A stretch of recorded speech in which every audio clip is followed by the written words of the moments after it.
तो आज हम श्रीमद् भगवद गीता में देखेंगे आखिर आत्मा के बारे में क्या लिखा गया है और भगवान श्री कृष्ण स्वयं आत्मा के बारे में क्या कहते हैं। आत्मा सदा थी, सदा है, सदा रहेगी, यानी कि भगवान श्री कृष्ण कह रहे हैं आत्मा सनातन है, नित्य है, पुरातन है। अब जरा गौर करिए इस संसार में क्या है जो सदा था, है और रहेगा।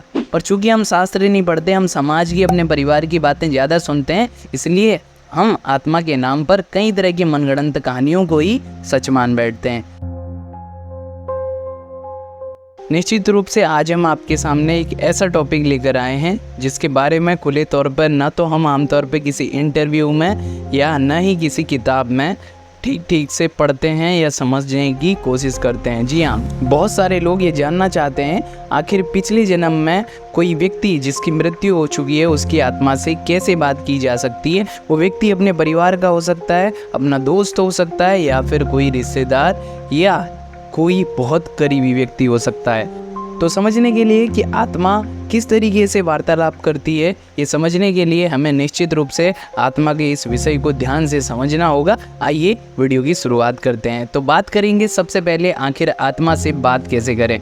आत्मा से अगर आप बात करना चाहते हैं, यानी कि आत्मा के करीब रहकर आत्मा से संपर्क स्थापित करना चाहते हैं, तो सबसे पहले आपको समझना होगा ये आत्मा क्या है। अब आत्मा क्या है, इस प्रश्न का सीधा जवाब अगर आपको पाना है तो सीधे आपको जाना पड़ेगा शास्त्रों की तरफ। शास्त्र माने उपनिषद, भगवद गीता की तरफ, क्योंकि पहली बार आत्मा शब्द हमें उपनिषदों में ऋषि द्वारा दिया गया था। ऋषि वे ज्ञानी लोग थे जो समाज से दूर रहकर समाज की भलाई का काम करते थे और उन्होंने ही उपनिषदों की रचना की थी।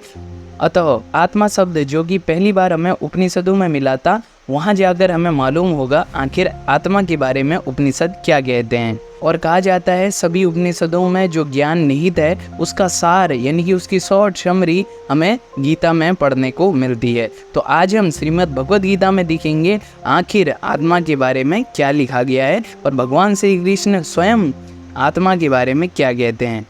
श्रीमद् भगवद गीता अध्याय 2 23वां श्लोक। भगवान श्री कृष्ण कह रहे हैं नैनम छिंदन्ति शस्त्राणि नैनम दहति पावक न चैनम कलयन्ते आपो न शोष्यति मारुतो। अर्थात इस आत्मा को शस्त्र नहीं काट सकते, इसको आग नहीं जला सकती, इसको जल नहीं गला सकता और वायु नहीं सुखा सकती। ये अध्याय 2 का 23वां श्लोक है। इससे पहला श्लोक अगर आप अध्याय 2 20वां श्लोक पढ़ेंगे तो वहाँ पर भगवान कृष्ण कहते हैं आत्मा किसी काल में भी न तो जन्मता है और न मरता ही है तथा न यह उत्पन्न होकर फिर होने वाला ही है, क्योंकि आत्मा अजन्मा, नित्य, सनातन और पुरातन है। शरीर के मारे जाने पर भी वह मारा नहीं जाता। तो साफ साफ भगवान श्री कृष्ण बतला रहे हैं आखिर ये आत्मा क्या है। तो इन श्लोकों को अगर आप ध्यान से पढ़ेंगे, श्रीमद् भगवद गीता का पाठ करेंगे, तो आप पाएंगे कि आत्मा जिससे हम बात करना चाह रहे हैं उसका स्वरूप कुछ ऐसा है। आत्मा कुछ ऐसी है जिसको न तो कभी मिटाया जा सकता, न कभी उसको जन्माया जा सकता। आत्मा सदा थी, सदा है, सदा रहेगी, यानी कि भगवान श्री कृष्ण कह रहे हैं आत्मा सनातन है, नित्य है, पुरातन है, यानी कि आत्मा कहीं आती जाती नहीं, वो तो सदा से ही उपस्थित है। अब जरा गौर करिए इस संसार में क्या है जो सदा था, है और रहेगा। आप ध्यान से सोचेंगे तो आपको मालूम होगा जो कुछ भी इस संसार में मौजूद है वो सब तो मिट जाता है। ये पंखे, दीवार, कूलर, हमारा यहाँ तक कि शरीर, सब कुछ लगातार मिट रहा है। प्रकृति में नई नई चीज़ें, प्रकृति रिसाइकल पर चल रही है, पुनर्चक्रण हो रहा है। एक चीज़ मिट रही है तो दूसरी नई चीज़ जन्म ले रही है। एक इंसान मर रहा है तो नया जीव पैदा हो रहा है। तो ये जो पुनर्चक्रण है प्रकृति में, यानी कि इस प्रकृति में जो कुछ भी है वो तो नित्य बदलता रहता है। तो क्या है जो नित्य सनातन है, यानी कि जो हमेशा था, है और रहेगा, वो चीज़ है सत्य। यानी मात्र सत्य है जो सदा था, है और रहेगा, यानी कि सच्चाई को कभी मारा मिटाया नहीं जा सकता, ना कभी वो बदली जा सकती है। इसलिए सत्य को ही सनातन कहा गया है। भगवद गीता में आत्मा से आशय सत्य से है। तो अब हमारा सवाल ये आ जाता है क्या आत्मा से यानी सत्य से बात की जा सकती है। तो देखिए निश्चित रूप से इंसानों से बात की जा सकती है, एक जीव दूसरे जीव से बात कर सकता है, पर सत्य और सत्य या फिर सत्य और इंसान आपस में बात नहीं कर सकते। किसी चीज़ का सच जाना जा सकता है, सच से बात थोड़ी की जा सकती है।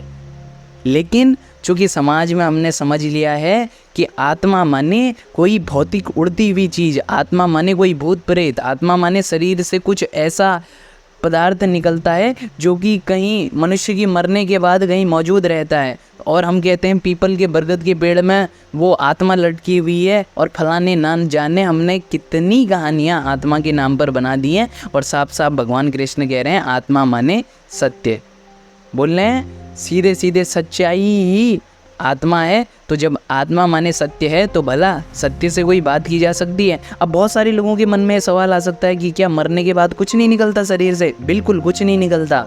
एक बार जब मनुष्य की मृत्यु हो जाती है, उसको जला दिया जाता है तो वो राख हो जाता है, मिट्टी हो जाता है।